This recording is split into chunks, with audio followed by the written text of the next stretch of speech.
Got a lot of stage points tonight, so do you feel like, I mean, obviously we're going to win, but do you feel like you got enough done today to make it an okay day for the first time? I mean, I guess it's an okay day, right? I don't know how much stage points really matter. Every little bit counts, especially if, it comes down to three drivers win these next two, or two drivers wins these next two races, and they're playoff drivers. So it's always good, so we could point our way in just as a last net. But obviously, we want to go to Talladega or Miami and win it, so we don't have to worry about it.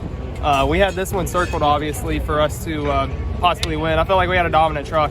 Honestly, we had a really, really fast Safe Flight Autoglass Toyota Tundra TRD Pro tonight. It's just, once we went stage racing and them guys played track position at the very end and they got the 66 and 38, were able to get up front. I mean, we were like, me and the 52 were the only people that passed all night. So I don't know how to fix that. It wasn't good fun racing, I can promise you that. Us as a group, we were just a little too tight coming back through the field.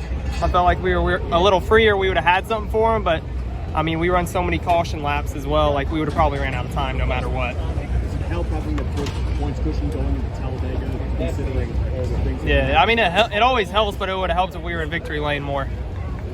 Was, the racing, you just were told that the bottom was the only thing that, top couldn't get going. Was it just too much PJ1 on the bottom? I mean, I don't know, because you look at how much PJ1's on the racetrack, and then you go back to 2019 and 2020, and this thing was caked in PJ1, right? And it was really, really bad then. So I don't know. I'm a fan of taking it all away and just letting us go back to old Bristol racing, where you can run the bottom, you can run the middle, you can run the wall. I mean, I remember in 2019 I came here and tested, and I ran 100 laps straight on the fence and was able to run the same lap time on the fence and on the bottom. There was no PJ1 then, so I don't know. I wish they'd fixed it, but at the end of the day, we had a solid points day. I'm just thankful for the opportunity to be racing cars for a living. When you guys have a big break like you have between all these races, is that a pro or a con as you try to make the team better, the car, the trucks better?